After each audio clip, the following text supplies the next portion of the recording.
شروع اللہ کا نام لے کر جو بڑا مہربان نہایت رحم والا ہے۔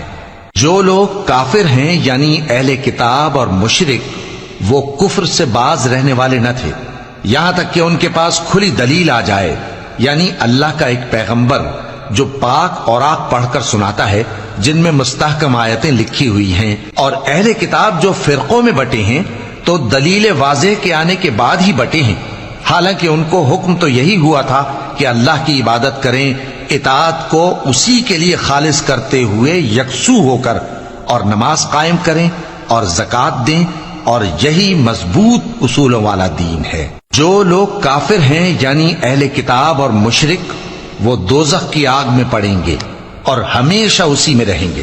یہ لوگ سب مخلوق سے زیادہ برے ہیں۔ بے شک جو لوگ ایمان لائے اور نیک عمل کرتے رہے وہ تمام خلقت سے بہتر ہیں۔ ان کا صلہ ان کے پروردگار کے ہاں ہمیشہ رہنے کے باغ ہیں جن کے نیچے نہریں بہ رہی ہیں، ہمیشہ ہمیشہ ان میں رہیں گے۔ اللہ ان سے خوش اور وہ اس سے خوش۔ یہ صلہ اس کے لیے ہے جو اپنے پروردگار سے ڈرتا ہے۔